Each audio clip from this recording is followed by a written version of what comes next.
ஆன்மீக தமிழ் அன்பர்களே நண்பர்களே, உங்கள் அனைவருக்கும் தமிழ் யூடியூப் சேனலின் இனிய தமிழ் வணக்கம். தாய்மொழியால் இணைவோம், தாய்மொழியை வளர்ப்போம். வாழ்க தமிழ், வளர்க தமிழ். அன்பு ஆன்மீக தமிழ் அன்பர்களே நண்பர்களே, இன்று நமது சேனலில் சிறுவனின் வேண்டுதலும் செவிசாய்க்காத கடவுளும் என்ற ஒரு சிறிய மோட்டிவேஷனல் ஸ்டோரி. இக்கதையினை நான் படித்து அறிந்து கொண்டேன். நான் படித்ததில் இது எனக்கு மிகவும் பிடித்ததாக இருந்தது. எனவே இதை உங்களுக்காக இன்று இங்கே பதிவேற்றியுள்ளேன். இக்கதையினை கேட்டு பயன்பெற வேண்டியும், மேலும் இக்கதை பதிவு உங்களுக்கு பிடித்திருந்தால் லைக் மற்றும் ஷேர் செய்தும், அது மட்டுமல்லாமல் இதுவரை இந்த சேனலுக்கு நீங்கள் சப்ஸ்கிரைப் செய்யவில்லை என்றால் சப்ஸ்கிரைப் செய்து பெல் சிம்பலையும் கிளிக் செய்து ஆதரவு அளிக்கவும் அன்புடன் கேட்டுக்கொண்டு இப்பதிவினை தொடர்கிறேன். வாருங்கள். சிறுவனின் வேண்டுதலும் செவிசாய்க்காத கடவுளும் என்ற கதையை அறிவோம், அறிந்து தெளிவோம், தெளிந்து ஊக்கத்தை வளர்த்து கொள்வோம். அந்த சிறுவனின் பெயர் நேதாஜி. அவனுடைய வயது 10. அவனுடைய அப்பா ஒவ்வொரு வாரமும் அவனை கோவிலுக்கு அழைத்து சென்று கடவுளை எவ்வாறு வழிபாடு செய்ய வேண்டும் என்று கற்றுக் கொடுப்பார். திடீரென்று ஒரு நாள் போர் சூழல் ஏற்பட அவர் குடும்பத்தை விட்டு பிரிந்து சென்றார். வீட்டில் நேதாஜியும் அவனுடைய அம்மாவும் பாட்டியும் மட்டுமே இருந்தார்கள். ஒவ்வொரு நாள் இரவும் உறங்குவதற்கு முன்பு அப்பா சொல்லிக் கொடுத்தவாறு அவன் கடவுளை வழிபாடு செய்து பின்னரே உறங்குவான். ஒரு நாள் போருக்கு போன வீரர்கள் எல்லாம் வீட்டுக்கு திரும்புவதாக செய்தி வந்தது. நேதாஜியும் அவனுடைய அம்மாவும் துறைமுகத்திற்கு போனார்கள். வீரர்கள் வரும் கப்பல் சற்று தொலைவில் கடலில் நின்றுவிடும். அவர்கள் படகுகளில் ஏற்றப்பட்டு கரைக்கு அனுப்பி வைக்கப்படுவார்கள். நேதாஜியும் அவனுடைய அம்மாவும் கரையில் காத்திருந்தார்கள். அங்கே அவர்களைப் போலவே பல பேர் காத்திருந்தார்கள். அப்பாவை, கணவனை, மகனை, சகோதரனை வரவேற்பதற்காக பல பெண்களும் அவர்களின் குழந்தைகளும் அங்கே வந்திருந்தார்கள். வீரர்களை ஏற்றிக்கொண்டு ஒவ்வொரு படகாக வந்தது. கடைசி படகும் வந்துவிட்டது. ஆனால் அன்றைக்கு நேதாஜியின் அப்பா வரவில்லை. வீட்டுக்கு திரும்பிய போது நேதாஜி களைத்து போயிருந்தான். பேருக்கு எதையோ சாப்பிட்டான். பாட்டியை அணைத்து முத்தம் கொடுத்தான்.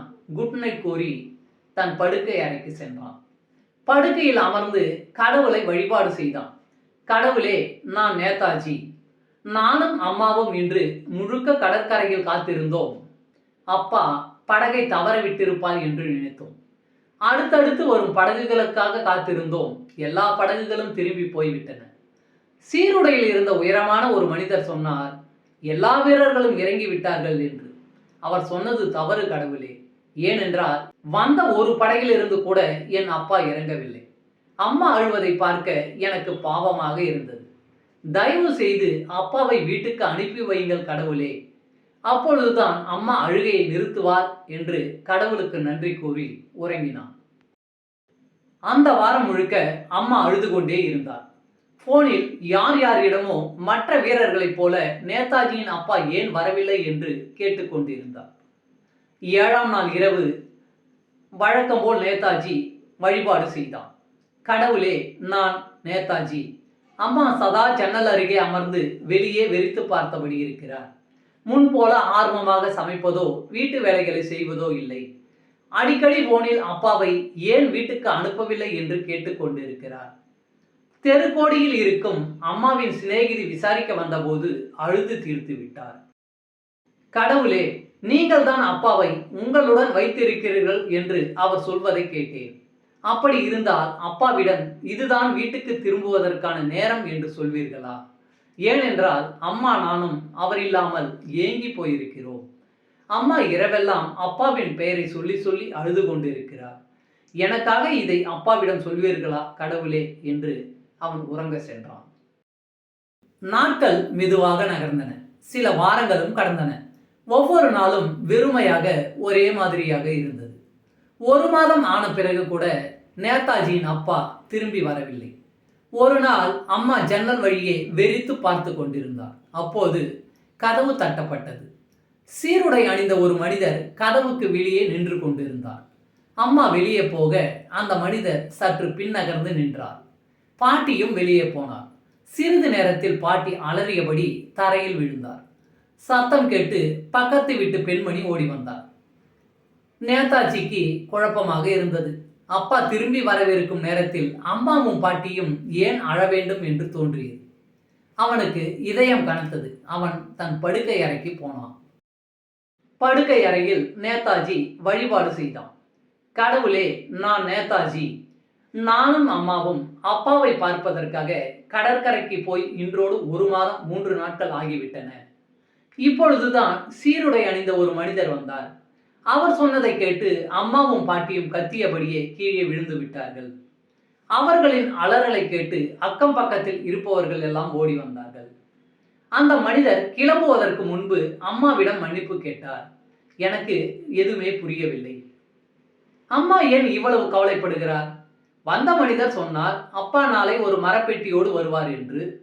அப்பாவுக்கு ஏன் மரப்பெட்டி? அப்பாவுக்கு ஏன் மரப்பெட்டி வேண்டும் என்று எனக்கு தெரியவில்லை. அவர் அவருடைய சூட்கேஸை தொலைத்திருப்பார் என்று நினைக்கிறேன்.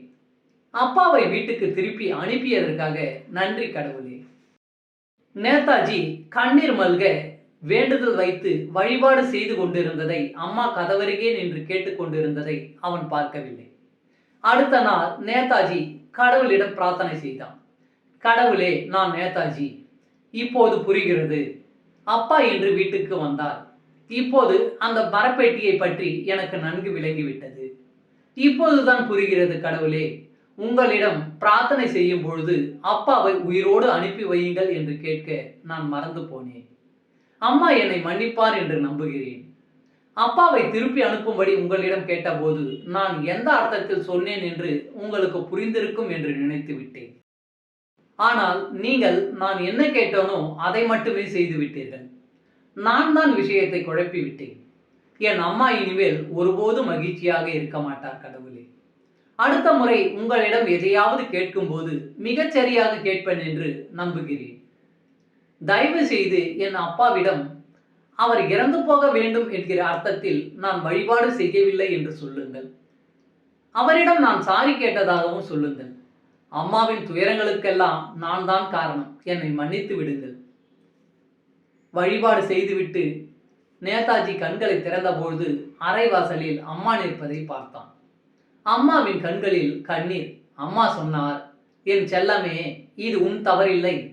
அம்மா அவனை இறுக்கி அணைத்தபடி சொன்னார், நீ எத்தனை வழிபாடு செய்து வேண்டினாலும் உன் அப்பாவால் ஒருபோது வீட்டுக்கு திரும்பி வந்திருக்க முடியாது நேதாஜி. தமிழ் அன்பர்களே, நண்பர்களே, இன்று சிறுவனின் வேண்டுதலும் செவிசாய்க்காத கடவுளும் என்ற ஒரு சிறிய மோட்டிவேஷனல் ஸ்டோரியை உங்களுக்காக அளித்ததில் நான் மிகவும் பெருமை கொள்கிறேன். மேலும் இக்கதையானது யான் படித்து அறிந்து கொண்டதில் மிகவும் பிடித்தமான கதையும் கூட இது.